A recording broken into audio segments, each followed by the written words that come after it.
Yahweh, so Yah, and today we're going to pick up where we left off, and for me that was just a short while ago, in Bere'Shiyth chapter 3 verse 2.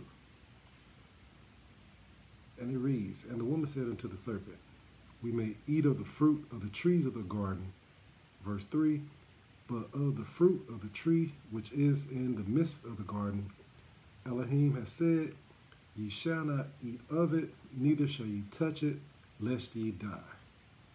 Again, as I said in verse 1, it seems as though this serpent, whatever it was, wherever it came from, was privy to the conversation between Adam and Yahweh when he was instructed not to eat of the tree. Now he's challenging Hua, he's challenging the woman on her knowledge of that conversation and whether he wants to see whether or not she's going to be obedient or she's in a position where he can manipulate her, and he's going to get his answer really soon. Now, it should be noted that we do not know how Hua received the commandment of what trees they could eat from and which they could not. So, whether from Yahweh or Adam, her understanding was slightly wrong as you read and heard the information. Verse 4 and verse 5.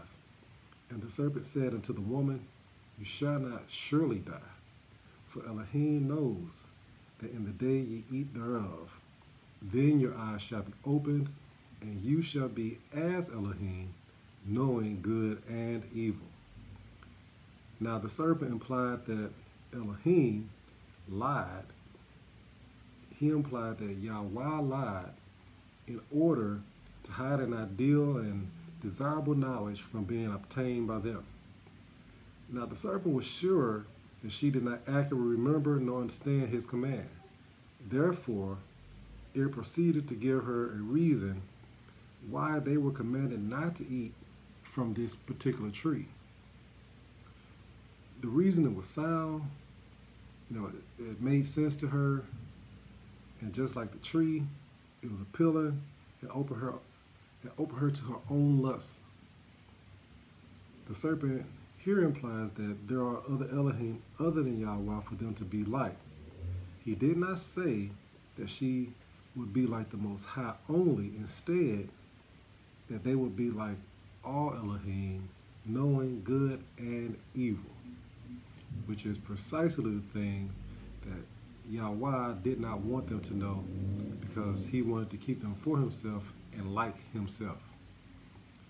Verse 6, "And when the woman saw that the tree was good for food, and that it was pleasant to the eyes, and a tree to be desired to make one wise, she took of the fruit thereof, and did eat, and gave also unto her man with her, and he did eat."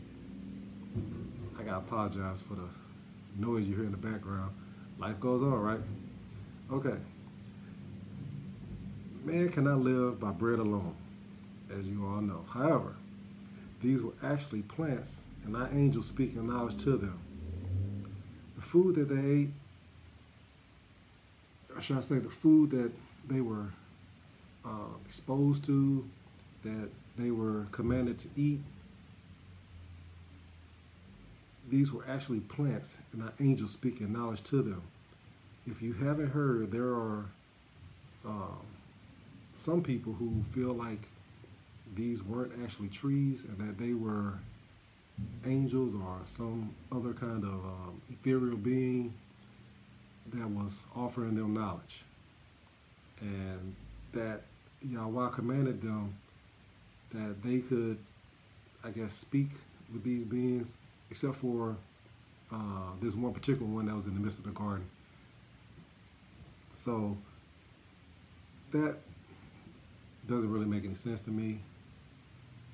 So it seems to me that these were actually trees with actual fruit for eating and consumption. The food that they eat of these trees was for physical nourishment, not auditory sustenance. Some people want to believe that these were angels or otherwise unknown kinds of people. So after giving in to her lust, she gave also to her man, and he ate. He was with her. And as the scripture said, he was her man. They belonged to one another. He received the commandment straight from Yahweh. So why did he eat of the forbidden tree? Why did he make a willfully disobedient decision against Yahweh?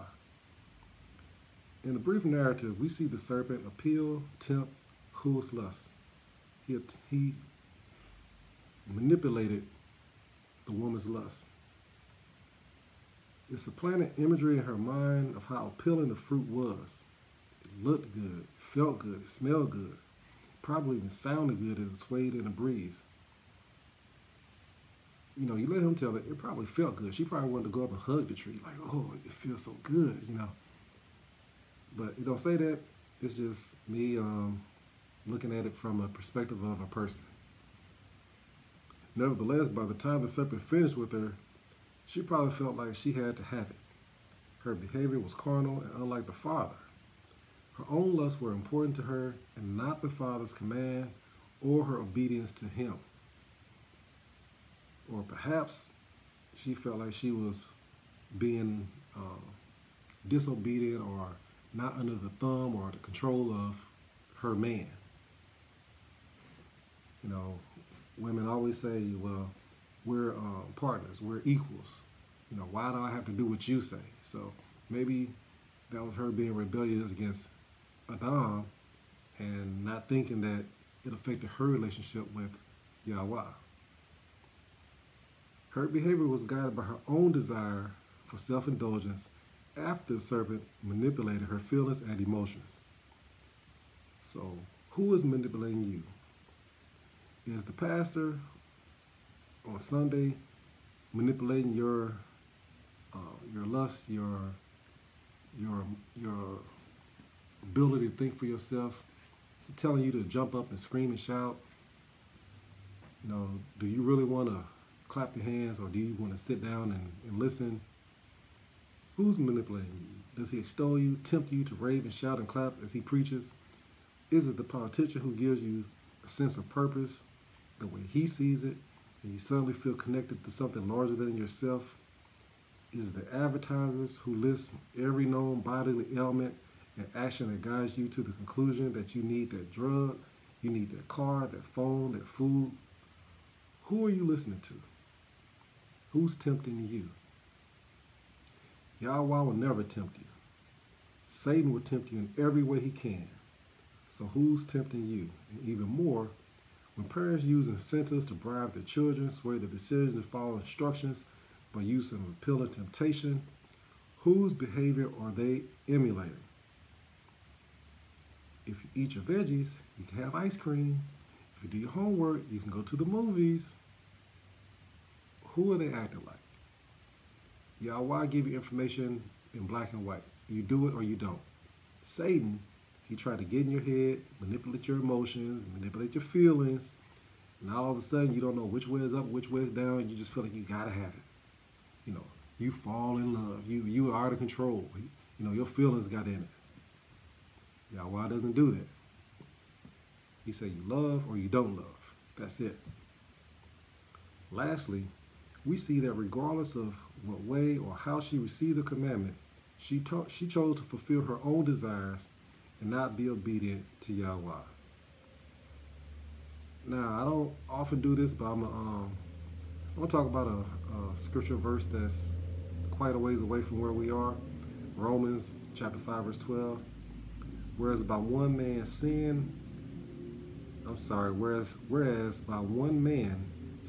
entered into the world, and death by sin. And so death passed upon all men, for that all have sinned. Romain, as much as I did not want to cite from upcoming scriptures, let me say this briefly. Neither the man nor the woman sinned. Sin was not there. When you read that scripture, it sounds as though sin is a being, is a person. And after their transgression, after their disobedience, then sin came into the world, and with sin, death. Now, if you're employed, you know that your employer pay you a wage. Your employer pays you cash. Well, if you work for sin, sin pays you in death. So that's how you know who you're working for. In this life, you get paid from an employer in cash. In the next life, you're getting paid death. And when you stand before the Father and you receive your payment, well, He'll let you know who you were working for. Put it like that. Now, they transgressed Yahweh Elohim's command. Afterwards, sin entered into the world. Now we live as citizens and are subjects to sin, just as we live in the United States or whatever country and subjects of the ruling authority. Sin is not an action. It is a state of being. It is not an action, it is a state of being. Transgression is an action and implies moving against. In this case, man moved against the command of Yahweh. So, who are you transgressing? Are you transgressing sin? Some people feel like, hey, I didn't have a choice. They put a gun in my head. Oh, you still had a choice. Or, you were doing that drug and the drug made your body hurt. You still had a choice. Let your body hurt or do what that drug told you to do. It's all a choice. Who are you transgressing? Because the bottom line is there's only one whom you can transgress against, and that is Yahweh. We're going to wrap it up here. We're going to pick it up, chapter 3, verse 7, next time we get together. Till then, I am your servant, Yahweh, so Yah, and I leave you with I mean. Now, just briefly today for me, it's the 6th day.